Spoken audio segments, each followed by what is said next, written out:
If you're such a slob, there's no way you're my kid. Get lost, you pig, yelled Bob, his voice echoing through the room. Bob and I stepped in to protect Luke. If you won't acknowledge Luke as your own son, I'll take him in, I declared firmly. Days later, when the two found out that Luke had been on TV, they came to our house.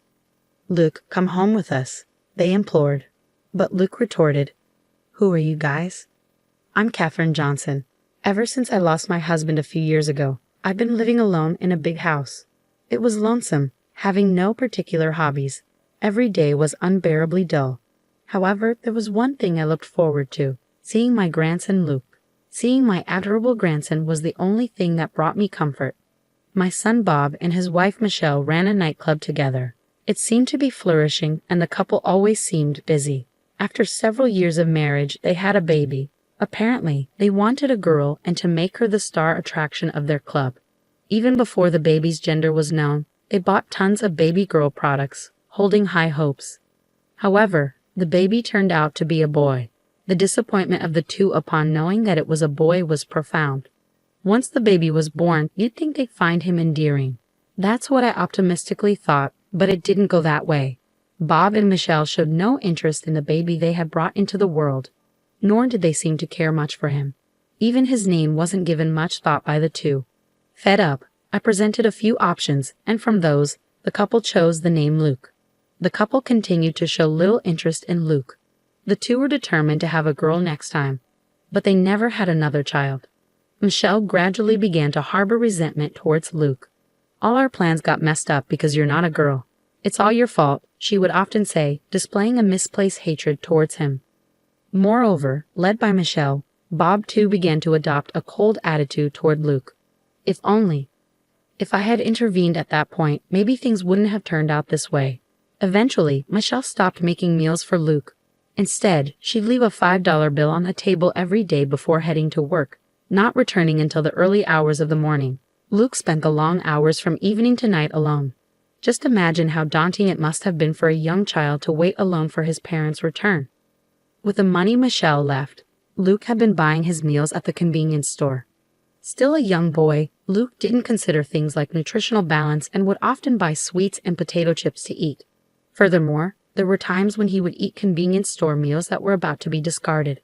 A child going to the convenience store alone daily is inevitably noticeable, and a sympathetic convenience store worker would secretly share some food with Luke. Thanks to this, even on days when Michelle didn't leave money, Luke was never without a meal. By the time Luke was in 3rd grade, his weight had exceeded 150 pounds.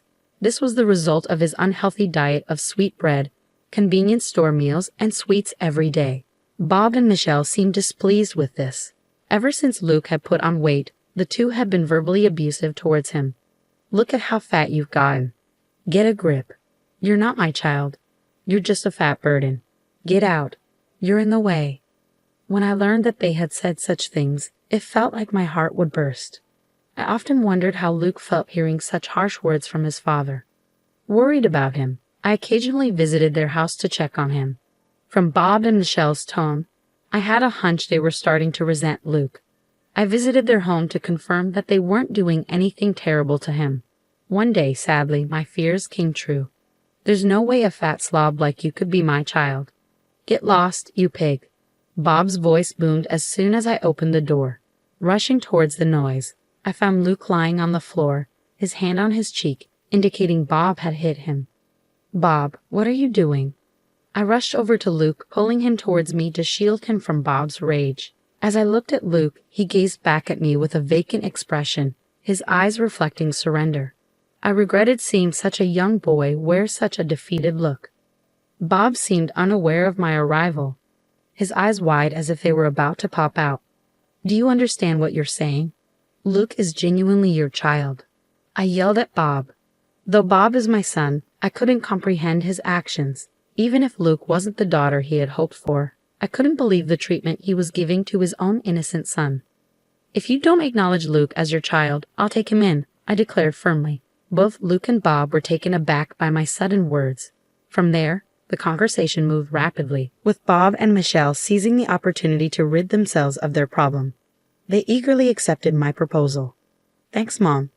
Now I can concentrate on my business, right, Michelle? Bob said, relieved. Yes, thank you so much, Michelle added gratefully. On that day, a decision was made that changed the course of Luke's life. I took Luke in, the two of them said, their smiles the brightest I'd ever seen. Yet that smile made me sad. It made me realize how little they cared about Luke. I had been observing, thinking it would be best for Luke to be with his real parents, but I strongly regretted not taking him in earlier. On the hour-long way back to my house, Luke said, I'm sorry. I'll grow up fast and move out. What on earth was he saying? When I asked him, Luke replied with a stoic expression, You regret taking me in on a whim, don't you? You looked angry all along. I look angry. Luke nodded sadly. No, I regret not doing this sooner.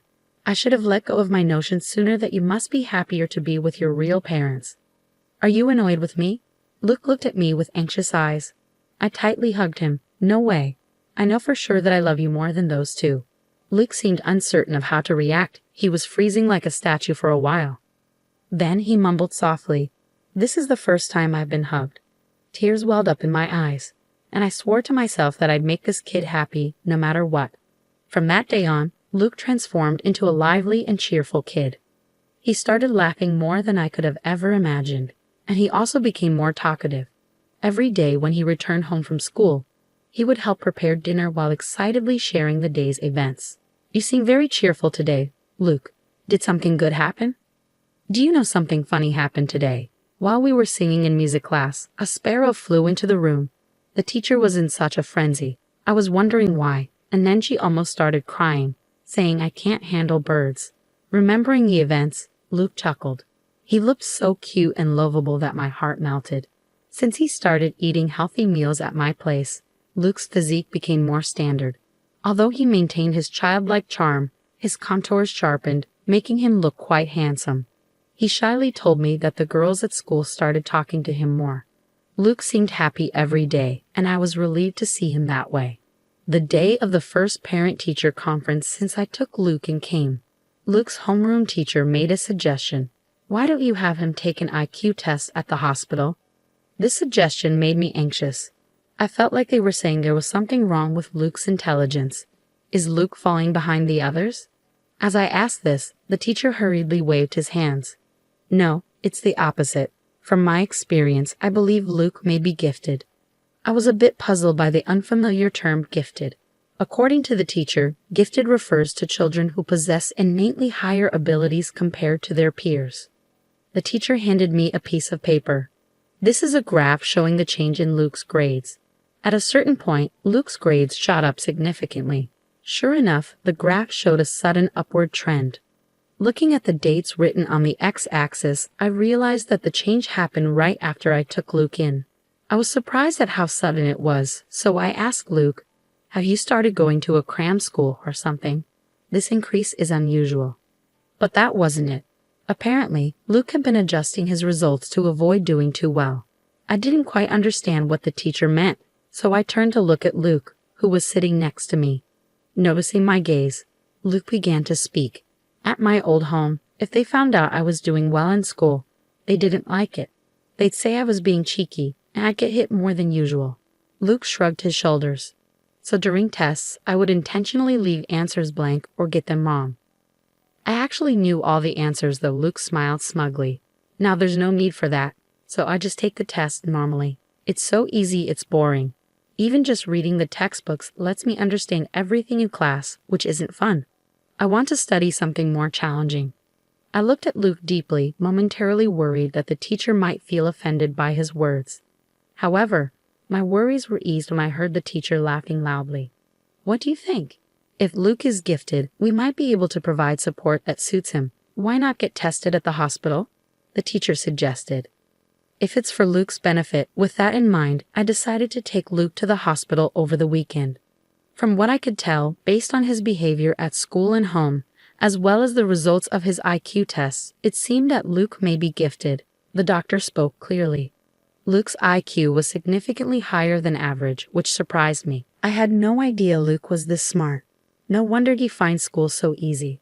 To fulfill Luke's desire for more challenging studies, I decided to hire a private tutor for him. The tutor was a veteran who graduated from a prestigious American university, and he understood Luke's characteristics.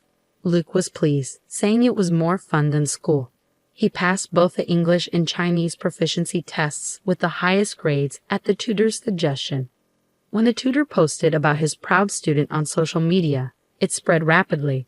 Luke became the talk of the town, and we started getting interviews from newspapers and television stations. One day, while spending the usual time with Luke, the doorbell rang. "Oh, are there reporters here already?" There was still about 30 minutes left until the interview time. I opened the door, expecting the reporters, and was surprised.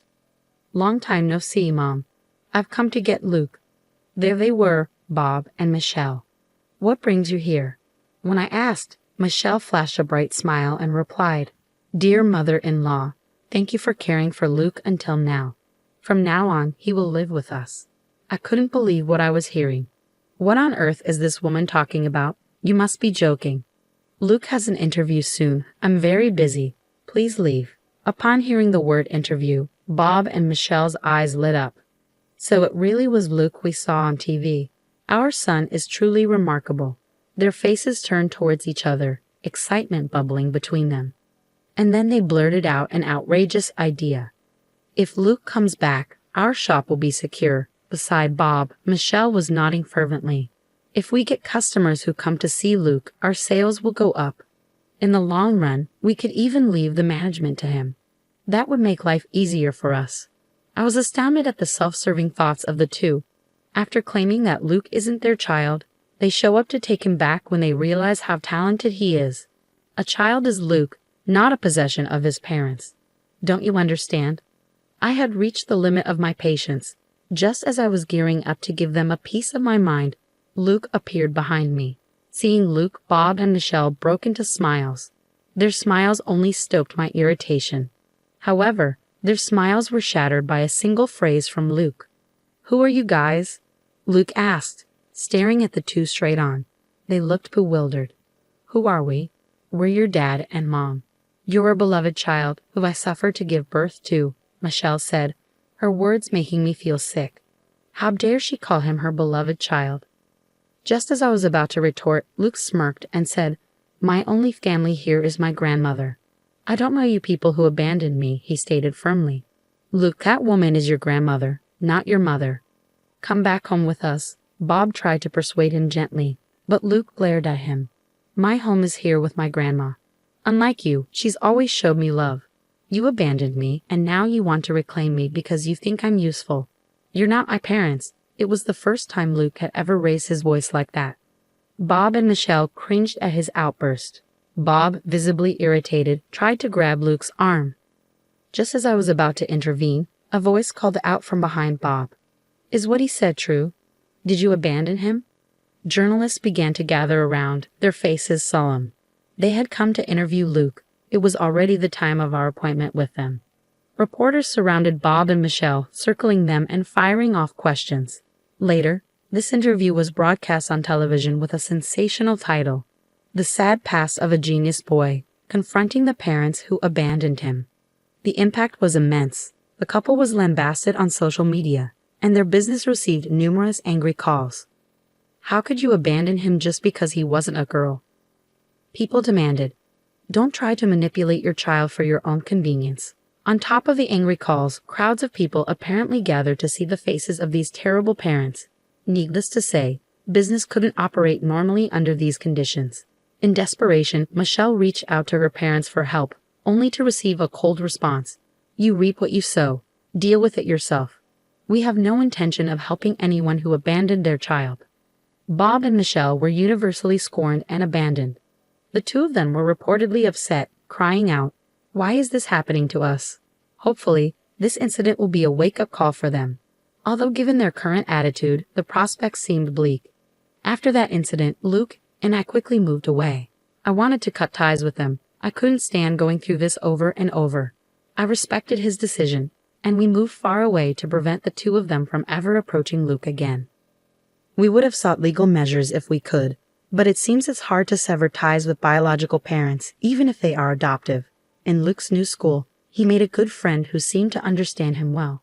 Luke would bring him home, show him his homemade programming, and happily explain his points of interest. While I found Luke's interests a bit hard to follow, His friend seemed to understand, listening attentively and nodding as Luke explained. From time to time, they would be engrossed in a discussion about programming. Seeing Luke so happy always made me feel glad we moved here. Thanks to his new friend, Luke has been able to live freely and happily every day. I hope they continue to get along well and support each other.